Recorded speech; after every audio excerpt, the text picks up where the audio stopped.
औज़ुबिल्लाहिमिनश्शैतानिर्रजीम बिस्मिल्लाहिर्रहमानिर्रहीम। सहर शीब तशरीफ़ फरमा आली जनाब इज़्ज़त उमर अलहाज बारिस्टर असदुद्दीन अवैसी साहब, सदर कुल्ल मजलिस इत्तेहादुल मुस्लिमीन, यहाँ पे मौजूद शाकिर साहब, प्रदेश सदर रियासत झारखंड मजलिस इत्तेहादुल मुस्लिमीन, यहाँ के उम्मीदवार और जनरल सेक्रेटरी ऑल इंडिया मजलिस इत्तेहादुल मुस्लिमीन झारखंड मुबीन रिजवी साहब, दीगर कायदीन मजलिस इत्तेहादुल मुस्लिमीन, यहाँ पे बैठे हुए मेरे कौम के बुजुर्गों, नौजवान साथियों, वसी पर्दा बैठकर सुनने वाली मेरी इज़्ज़तदार माँ और अस्सलाम वालेकुम व रहमतुल्लाहि व बरकातुहू।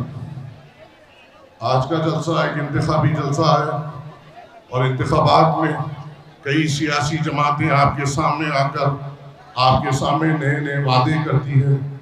आपको किस तरीके से आपके क्षेत्र में तरक्की दी जाएगी, आपके सामने वादे करती है। कई सियासी जमातें कई सालों से आपके दरमियान में आ रही है और आपके सामने कई किस्म के झूठे वादे करती है। मगर मैं यहाँ पर ठहर कर इतना कह सकता हूँ कि मजलिस इत्तेहादुल मुस्लिमीन वही बात आपके सामने करेगी जो मजलिस इत्तेहादुल मुस्लिमीन कर सकती है। मजलिस इत्तेहादुल मुस्लिमीन आपके सामने वही वादा करेगी जो निभा सकती है। मजलिस इत्तेहादुल मुस्लिमीन आपकी एक बेबाक आवाज़ बन सकती है जो ऐवान असेंबली में नौजवानों के लिए नुमाइंदगी कर सकती है, बुजुर्गों के लिए नुमाइंदगी कर सकती है, हमारे महल्ले जात की हिफाजत की नुमाइंदगी कर सकती है, हमारे मुस्तक़बिल की नुमाइंदगी कर सकती है और आपकी एक बेबाक आवाज़ बन सकती है। आज मुल्क के हालात आपके सामने हैं, झारखंड के हालात आपके सामने हैं, चाहे वो बीजेपी की हुकूमत हो या अब की हुकूमत हो जो नालिहार सेकुलर जमातों की हुकूमत है। आपने देखा कि जो बीजेपी की हुकूमत में जो जुल्म सितम हम पे हुआ था, आज जब हमने एक सेकुलर जमातों को अपने वोट की खैरात से चुनकर इनको लाए, वही जुल्म सितम अभी भी हो रहा है। बीजेपी के हुकूमत में हमको हमारी नाम की बुनियाद पर, हमारे चेहरे की बुनियाद पर, हमारी बनावट और टोपी की बुनियाद पर हमको मारा जाता था। तो आज भी ये नानिहाल सेकुलर जमातों में की हुकूमत में भी हम पर जुल्म हो रहा है। रामगढ़ का वाक़या आपके सामने है, दूसरे वाक़यात आपके सामने हैं। क्या फ़ायदा इन नानिहाल सेकुलर जमातों को हमें अपने वोटों से नवाज कर, क्या फ़ायदा मिला नौजवानों को इनको वोट देकर इनकी हुकूमत बनाकर? हमें ना रोज़गार मिला, ना हमारी हिफाजत हुई, हम वहीं के वहीं ठहरे हुए रहे। वही दूसरी तौर मजलिस इत्तेहादुल मुस्लिमीन आपके सामने है और उनके सदर आपके सामने हैं, जिनको आप देखते हैं कि हर मोड़ पर आपकी नुमाइंदगी करते हैं। ऐवान पार्लियामेंट में ठहरकर आपकी कोई निडर तरीके से और बेबाक तरीके से बात करते हैं तो एक ही शख्स है उस मंबर वो ऐवान पार्लियामेंट में, वो आपके और हमारे सदर बारिस्टर असदुद्दीन अवैसी साहब है। हिंदुस्तान में कोई भी जुल्म हो या कोई भी सितम हम पर हो, उसकी आवाज अगर कोई बनते हैं तो ये नानिहाल सेकुलर जमातें, ना वो जेएमएम, ना समाजवादी, ना आरजेडी, ना कांग्रेस, ये सब गूंगे बनकर हमारे जुल्म सितम को नजरअंदाज करते हैं। मगर हमारे लिए कोई बात करते हैं तो मजलिस इत्तेहादुल मुस्लिमीन और उनके सदर बारिस्टर असदुद्दीन अवैसी साहब बात करते हैं। आप मुझे बताइए, हाल ही में मुंबई के ट्रेन में हमारे चेहरे और पहनावे को देखकर 3 हमारे कलमागोओं को शहीद कर दिया गया। आप बताइए कि आपके पास भी तो ऐसे हालात हुए, मगर क्या आपने फर्क नहीं देखा जब हैदराबाद के एक शख्स को उस ट्रेन में गोली मारकर शहीद कर दिया गया? क्या आपने वहां की असेंबली में मजलिस इत्तेहादुल मुस्लिमीन के ऐवान मुकर्रना अकबरुद्दीन अवैसी साहब को सीएम से ये मुतालबा करते नहीं देखा? और क्या मुतालबा किया कि जो शहीद हुए उनके घर को माली इमदाद दी जाए? सीएम ने उसको कबूल किया और उनकी बेवा को सरकारी नौकरी मिली। अरे आपका भी तो कत्लेआम हुआ, आपका भी तो किसी को बेवा बनाया गया, आपका झारखंड में भी तो कई बच्चों को यतीम बनाया गया।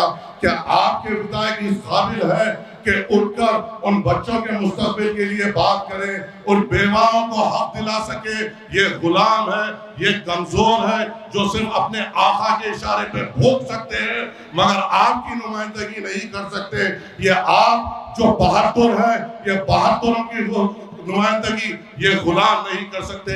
आप देखिए और एक भाई जो ट्रेन के उसमें जो गोली मारकर शहीद किया गया, बिहार के थे, सदर मजलिस के हुक्म पर वहां पर अख्तर ईमान साहब और उनकी टीम उनके घर पर पहुंचती है, उनको हिम्मत देती है, उन बेवाओं को, उन बच्चे जो यतीम हो गए उनके सर पर शफकत का हाथ रखते हुए उनको हिम्मत देती है। खुद सदर मजलिस उनसे फोन पर बात कर कर उनको हौसला देते हैं और उनके साथ ठहरते हैं। और एक जो शहीद हुए वो राजस्थान के हमारे भाई शहीद हुए, वहां पे कांग्रेस की हुकूमत है, क्या कांग्रेस के कोई नुमाइंदे ने जाकर उस बेवा के आंसू पोंछे? क्या कांग्रेस को नुमाइंदे ने जाकर उन यतीमों के सर पर शफकत का हाथ रखा? कोई नहीं गया। वहां पर पहुंचने वाले सदर मजलिस के हुक्म पर मजलिस इत्तेहादुल मुस्लिमीन के नुमाइंदे उनके घर को जाते हैं, उस बेवा को हिम्मत देते हैं, उस उन यतीमों के सर पर शफकत का हाथ रखकर सदर मजलिस से बात कराते हैं और मजलिस इत्तेहादुल मुस्लिमीन उनके साथ मजबूती से ठहरती है। और जो सदर मजलिस ने जो जिम्मेदारी उनकी ली वो बोलने के काबिल नहीं। अरे आप बताइए, आप भी तो यहाँ पर सेकुलरिज्म के नाम पर इन नानिहाद सेकुलर जमातों को वोट दे रहे हैं। क्या मिला आपको? किस किस्म का रोजगार मिला आपको? सिर्फ बीजेपी का खौफ बताकर आपको डराया जाता है, आपके रोजगार की बात नहीं की जाती, बीजेपी का खौफ दिखाया जाता है। आपके मुस्तकबिल की बात नहीं की जाती, बीजेपी का खौफ दिखाया जाता है। आपके पास अच्छे तालीमी इदारों की बात नहीं की जाती, बीजेपी का खौफ बताया जाता है।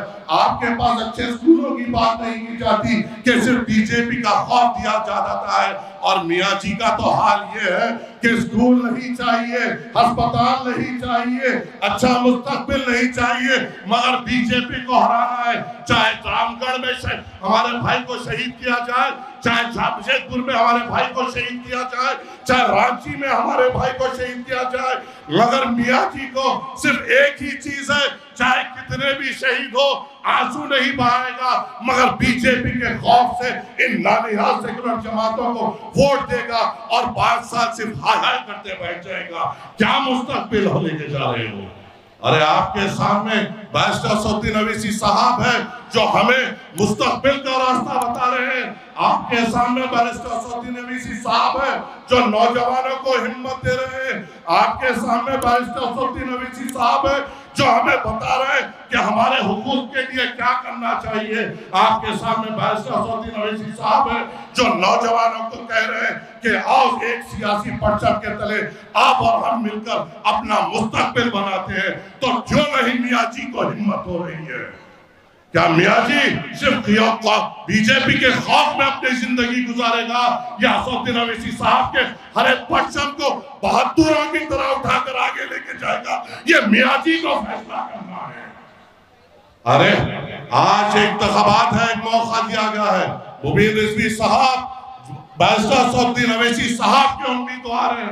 मुबीन रिजवी साहब को एक वोट देना बैरिस्टर सौद्दीन अवैसी साहब को वोट देने के बराबर है। तो और आपकी भी वो जिम्मेदारी बनती है कि जो बेबाक तरीके से हमारी नुमाइंदगी करता है, जो बेखौफ होकर आपकी और हमारी बात करते हैं, जो आपकी और मेरी हिम्मत बनते हैं, जो आपका और मेरा हौसला बनते हैं, तो आपकी और मेरी ये जिम्मेदारी और ये अकीदत होनी चाहिए कि हम उनको मजबूत करें और यहाँ से मुबीन रिजवी साहब को भारी अक्सरियत से वोट देकर उनको कामयाब करें और अपने मुस्तकबिल को रोशन करें, अपने नौजवानों के रोजगार के लिए आगे बढ़े, अपने कलमागो भाइयों के और अपने बदखुसूस जो अपने पिछड़े तबकात, दलित तबकात और बैकवर्ड तबकात है, इनकी हिफाजत के लिए मजलिस को मजबूत करे, अपने महल्ले जात को मजबूत करे, अपनी कौम को मजबूत करे, हिंदुस्तान को मजबूत करे।